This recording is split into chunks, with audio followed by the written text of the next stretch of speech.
Today's feature is one of the guys in 2014 I really thought had a good shot at making an immediate impact in the NBA. An unconventional prospect for reasons we'll speak on later, but beyond that, a guy that deserved a real shot based on the obvious translational talent he possessed. Basketball is like that, and always has been. Sometimes it's really not about how talented you are, but how well you fit the mold of what they're looking for. Some call it the politics of the sport, but investors look at it as just that, an investment. On average, a team will get 2 or as low as 1 pick a draft. That varies depending on trades the team has made, but naturally 1 pick in the first and another in the second. Investing in a player that, yes, is talented now, but doesn't fit the potential you'd like him to down the road is a tough position to be in. Me personally, I take a guy that can help me now and worry about that later, but unfortunately for Kane, I wasn't drafting players in 2014, where he eventually went undrafted. Let's talk about those things that caused this ultra-competitive, highly talented player not hear his name called on draft night. It's your boy JC Stunted Growth. Ash, get it, man.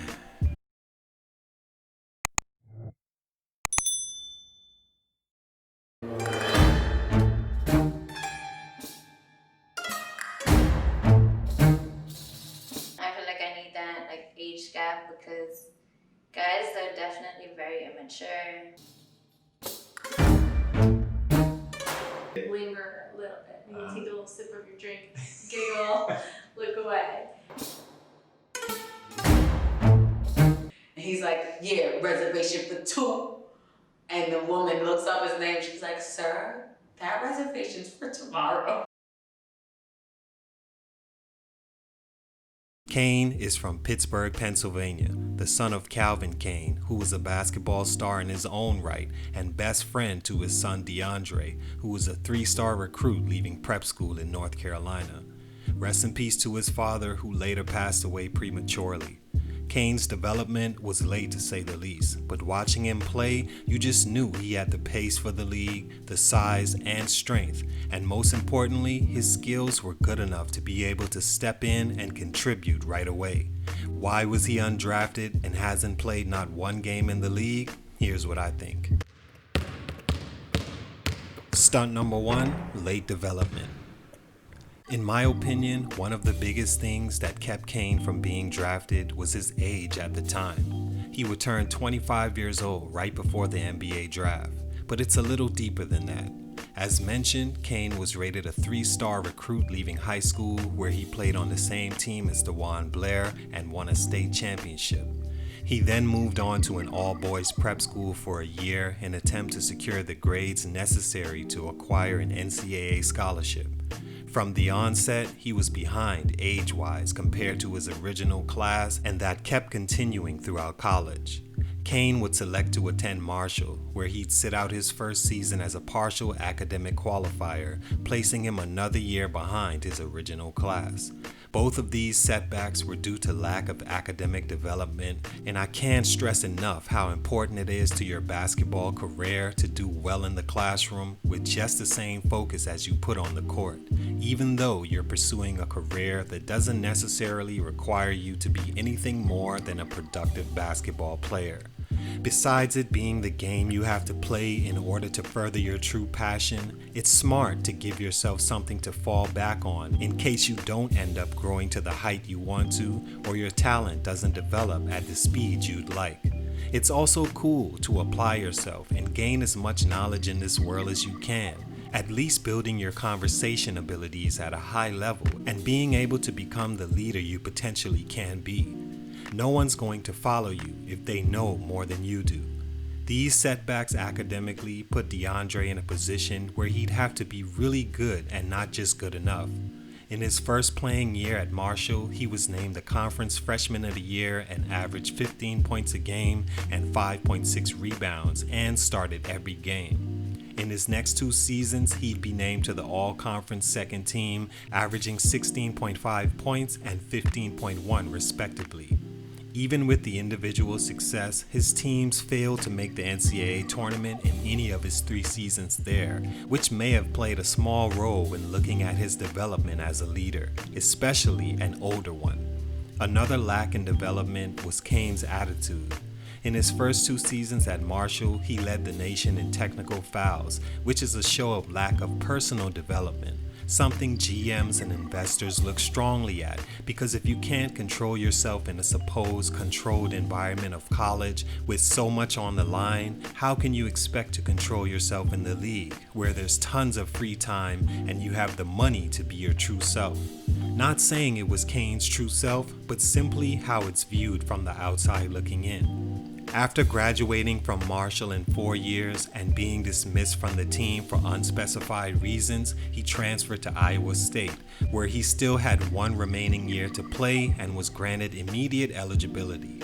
By this time, Kane was 24 years old, seen to have attitude issues, and hadn't proved he could lead a team to the tournament.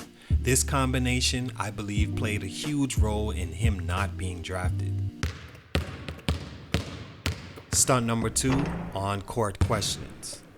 I've already mentioned how much of a fan I was of this guy in college and how even with his baggage, he was still one of the best players in the country in my opinion. What I loved about him most is his pace on the court. He plays at his own speed, and because of his position of point guard or primary ball handler, he makes everyone else on the court play at his speed as well. This is difficult to do, and I haven't seen much amateurs with this ability. I don't mean just because you're the point guard you control the pace. No, some guys simply have that dominant alpha nature that rubs off on everyone on the floor, and they control the game in that aspect. One player that comes to mind is Marquette D. Wade. With the ball in his hands and his nature, the game's always played at the pace and speed Wade chose.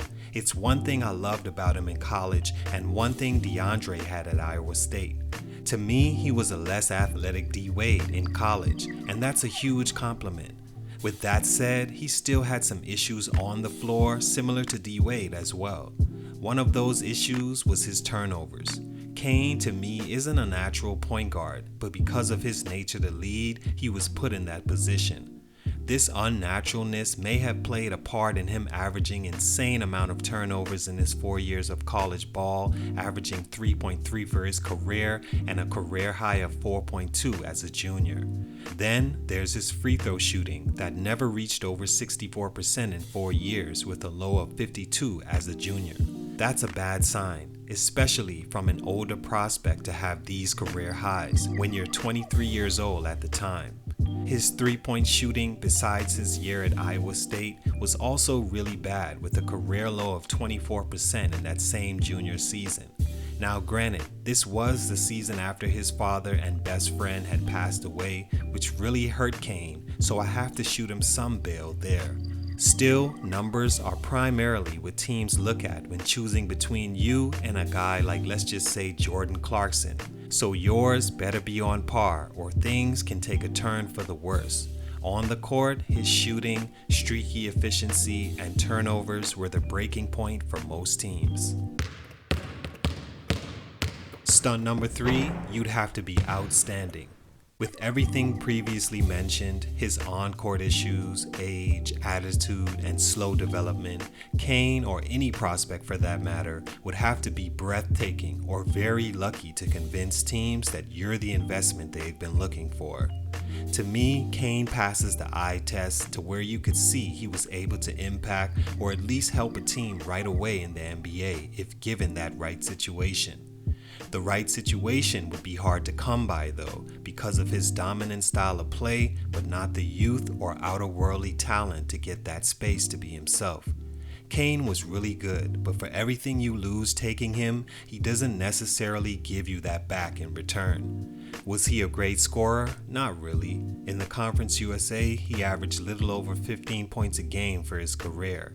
In the Big 12, he averaged 17 points a game for a career total of 16 points a game. Numbers that don't amaze you and make you think he could come into the league and provide that punch. We've already mentioned his shooting woes and streakiness, along with him turning over the ball a lot while not giving you amazing assist numbers like, let's say, Trae Young. With these pedestrian numbers, attitude issues, age issues, and not really amazing teams and workouts, he went undrafted in 2014 and has been overseas ever since, where he's had a really good career, being a two-time Israeli League champion and cup winner. All in all, I still think he could have been a really solid NBA player, but at his age, it would have been hard to give him the room on a team to be the dominant player he is naturally. And with everything else that came with him as a prospect, it's quite easy to see why no team took a chance on him. Still, easily one of my favorite players of that 2013-14 season and a really good pro overseas. Salute to him, I wish him nothing but the best, but for these reasons, his growth was stunted. It's your boy JC Stunted Growth, and I'm out. This video is brought to you by Unseasoned. Go subscribe to Unseasoned and check out their exclusive and insightful interviews with females on dating, relationships, and preferences. They get straight to the point and ask the questions that's on every guy's mind. I'll also leave a link in the description.